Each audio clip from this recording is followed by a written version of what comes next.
Occupational English Test. Listening Test. This test has 3 parts. In each part, you'll hear a number of different extracts.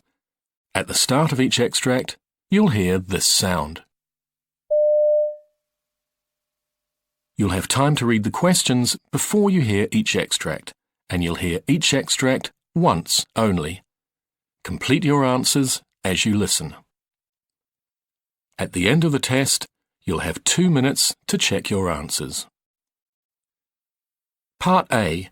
In this part of the test, you'll hear 2 different extracts. In each extract, a health professional is talking to a patient. For questions 1 to 24, complete the notes with information you hear. Now look at the notes for extract 1.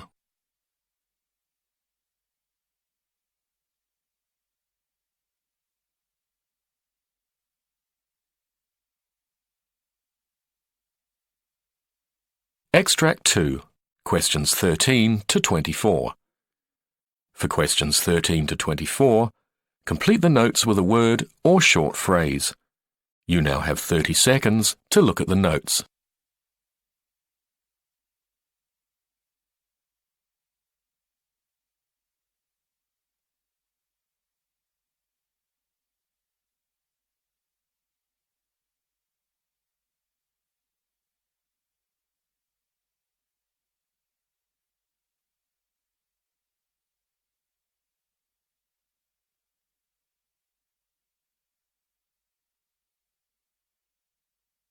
Extract 1, questions 1 to 12.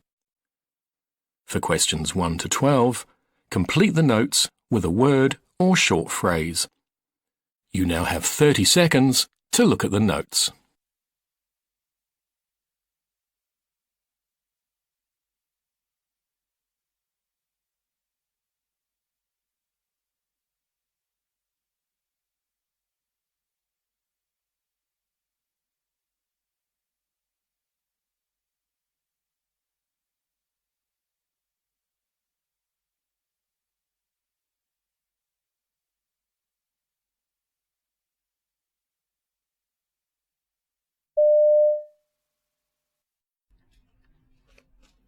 Hello.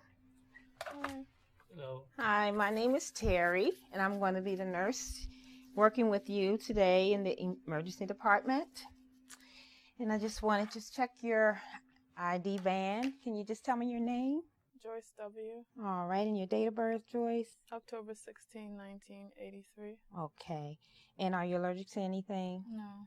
Now, Joyce, the EMT reported that they found you unconscious, as I was saying, in your bathroom, and it looked like you had been vomiting quite a bit. Okay, Is that correct? Yes, that's right. Okay, has anything like this ever happened before that caused you to get sick from eating? I have a problem with food and eating. Okay, and so what else is going on with that? It's never been this bad before. I get anxious, and then I tend to overeat and binge afterwards to cope with the stress that I'm going through. Usually would stop when I'm full, but I've just been stressed out so much lately that I went to the bathroom today, and then I started vomiting, and I saw blood. When I saw blood, I started getting really anxious, and the next thing I know, I remember falling down and Austin running towards me. What I'm hearing now is that you've been binging on the food and vomiting to cope with your stress. Is that correct? Yes. I started this in college, but I was able to control it. It was under control. But I just haven't been able to manage lately. Things are just getting worse. Now, when you was in college, you saw a therapist and you was treated for this disorder back then? Yes. Okay. Now, when you leave here, the stress that contributed to bringing you here, and with the purging and the binging, Mm-hmm. it may not go away right away, okay? Okay. But we're going to talk about some ways to manage your stress that may be more effective. And I just need to know, what kind of things do you do, or what have you done to help manage your stress up to this point? I enjoy running and working out. Right now I'm on a marathon. Oh. I have a group of people that I work out with at certain times. But we only meet, it's infrequent. And I also just enrolled in the gym. They have yoga and Pilates there, so I've been doing that as well. Okay, great. Those are all good measures. I think maybe you need to do something or have something that's more accessible to, like, when you're at home or at work, Okay. that when you feel overwhelmed, it will, help you during those times when you have the urges of binging or purging. So, you see what I'm saying? I understand what you're saying. I used to have a journal where I write down my feelings when I was stressed out, and that used to at times help me see the solutions to the problems, and that worked out a lot for me. All right. Okay. We're going to add that to the plan. And you have a journal to write in.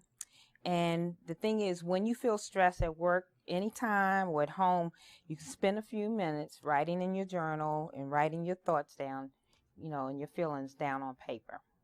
Okay. Okay. And also, I suggest that you may call one or two people or text them, just when you have those feelings of anxiety. And you can call me, baby. I'll be always there for you. Don't hesitate, I've been such a bother. I don't Oh, don't cause don't any say more that. problems. I mean, you haven't. No, I will be there for you and help you with anything I can. Okay. And then you have your a friend or a relative. Do you have anybody like that, a friend or a relative? I have this college roommate, and she's been a great friend to me. She's been there for me too when I've been stressed out, so I trust her. She's someone that I can call. Okay, that's good. So when you feel stressed, or either you want to write down something in your journal, your feelings, you can call Austin, because he's right there at your side. You can call your roommate. Also, I have here a list of therapists. Okay. You can call for an appointment, schedule an appointment. And also, I have my card here from the emergency department. This is just a resource information from the emergency department. Okay. You could give us a call if, for instance, if none of these resource therapists, the list I gave you, just by chance that they're not coming through, then we can provide you with some other resources. And then just, let us know how you're coming along.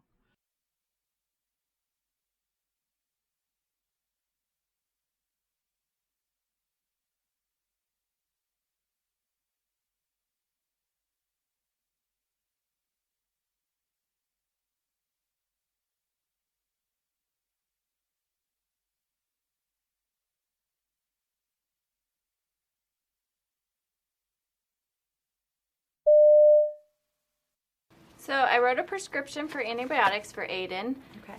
I did want to talk to you though. I'm a little bit concerned looking through his chart at how many ear infections he's had recently, and I noticed that you had checked the box that someone's smoking in the home. So I was wondering if you can tell me a little more about that.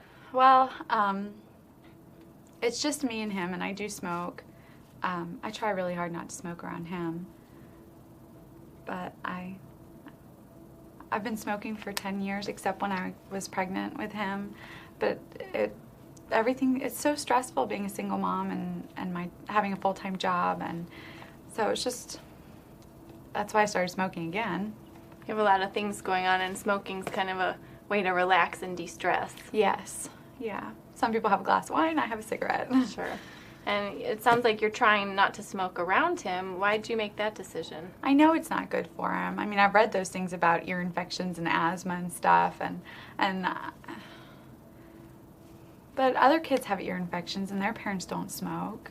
So on the one hand, you're worried about how your smoking might be affecting him, and on the other hand, you're not so sure if it's really the smoking that's causing these problems. Right. Yeah. I mean, he doesn't have asthma. He hasn't had a lot of other problems that his other friends have. So, and I've thought about quitting before in the past, but I just don't see how it's possible right now.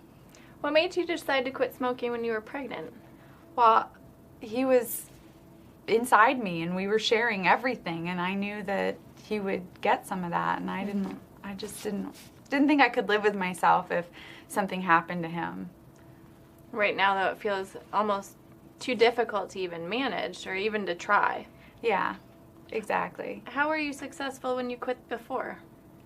I don't know. I think about it now, I don't even know how I did it. I just did it. You know, I just couldn't imagine like him not being born or going into labor early and him having problems and stuff like that, all the stuff that they talk about with women who smoke. So that was just enough to say, okay, you know what, I'm not going to risk that. So the risks were so scary then that you're able to stop, but Yeah. they don't feel as scary to you now. no, I mean, we're two separate people, and like I said, I try really hard not to smoke around him. I'm pretty good about that. I don't let other people smoke around him. So You're doing the best you can do. yes. Yeah. Okay, but it sounds to me too like part of you really does want to quit. Yeah, I know that I need to, and I keep every new year I say, okay, this year I'm going to quit smoking, but then something happens and it just doesn't. It's and on your quitting to-do doesn't list, happen. it's just not making it to the top. Yeah. If you did decide to quit, on a scale of 1 to 10, where 1 is not at all confident and you don't think you could do it, and 10 is you feel pretty certain that you could, where do you think you fall right now? Probably like a 5. Kind of in the unsure area. Like, I know I've done it before, so I know I can do it, but at the same time, it just seems really hard, and it's not the same situation. Well, what made you say 5 rather than 2 or 3? I know all the ways it's bad for me, and I don't want him to grow up thinking that it's okay to smoke. I don't want him to use any kind of, I don't want him to chew or anything like that. So I know I need to, especially before he gets old enough to understand what mommy's doing, but I just don't know if I can do it. Okay. So it sounds like you have a lot of reasons why you'd like to quit. You have been successful quitting in the past, and right now you're just feeling a little bit hesitant about your ability to do it. Yeah. Where do you think we should go from here? I don't know. I'd like some help. I just don't know what kind of help I need. Sure. Well, if you'd be interested, that's something I can definitely talk to you about. There are a lot of new options that can actually help people be way more successful in their attempt at quitting. There's different medications you can try. I don't like medicine. Okay. There's also a lot of support groups and classes that you can take where you have other people to go through it with you, and sometimes just having that support can be a big part of it, especially for people like you where smoking is such a stress reliever. That sounds nice, but I'm not sure if I have the time for all that. Sure, it feels like something that would take up a lot of time and maybe not fit into your life. I wonder if we could talk about some options that might fit into your life. That would be really nice. Okay, well, if you're willing, then we could set up another appointment where you could come in and we could talk more about that. I would like that. That would be great. Great.